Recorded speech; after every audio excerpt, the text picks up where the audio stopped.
नमस्ते सबैजनालाई, welcome to my mini blog again. आज चाहिँ मैले घरबाट नै मिनी ब्लग स्टार्ट गरेको छु र आज म कहाँ जाँदैछु भनेर चाहिँ हजुरहरूलाई म रेडी भएर भन्छु है त। अब चाहिँ म रेडी भएर पनि निस्किसकेको छु घरदेखि बाहिर। अब हामी जाँदैछौँ। मेरो आउटफिट चाहिँ यो रहेको छ मेरो आउटफिट र अब म चाहिँ घरबाट निस्किसकेको छु किनभने ढिलो भइसकिसकेको थियो रेडी हुँदा हुँदा। र आज चाहिँ म कहाँ गइरहेको छु भने आज गाउँको पार्टी छ, त्यहीँ गइरहेको छु। तपाईँहरूलाई म देखाउँछु गएर। हामी चाहिँ गइसक्नु भइसक्यो। अब अहिले चाहिँ म काका अनि पापा जान आँटेको, तिनजना।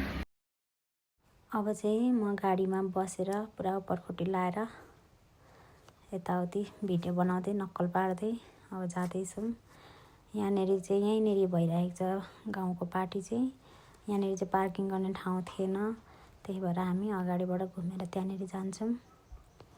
गइरहेछौँ। अब यहाँबाट गएर चट्ट पुग्ने बित्तिकै यति मिठो स्न्याक्स ल्याइदिनु भयो र म खाँदै भिडियो बनाउँदैछु यताउतिको। यहाँनिर चाहिँ सबैजना आइसक्नु भएको रहेछ हामी पुगिसक्दाखेरि। यहाँ चाहिँ मेरो मम्मी बसिराख्नु भएको छ। मम्मी कहाँ हुनुभएको अरे? हाम्रो गाउँको यो पार्टी हो, मतलब उसको क्या बोल्छ भैलोको प्रोग्राम। हमारे गांव का बहुत सुंदर प्रोग्राम हमारी दीदी बहनों ने कर रहे हैं। बहुत खुशी का माहौल लगा हुआ है। राधे राधे। ऐसे ही हर साल मनाते रहे हम अपने गांव में प्रोग्राम।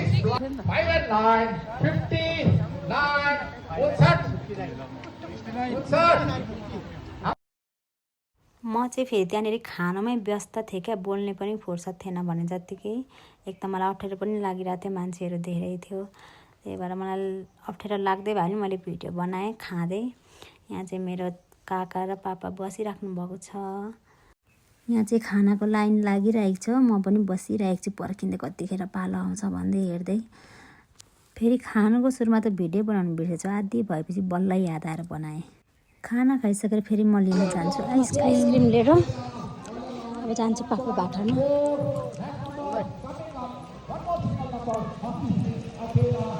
कस्तो हुन्छ पापा आइसक्रिम? खाना खाइसकेर आइसक्रिम खान लागेको। अब सबैजना फेरि आफ्नै सुरमा छ, कोही काम गरिरहेछ, कोही काम गरिरहेछ। म चाहिँ भिडियो बनाउँदैछु, आन्टीलाई हाई भन्नुहुँदैछ। अब हामी यहाँनिर आजको पार्टीलाई बिदा गर्दै अब अर्को साल भेटौँला भन्दै घर लाग्छौँ। घर जान्छौँ अब हामी। त्यस्तो गरम भइरहेछ, कतिखेर घर पुगेर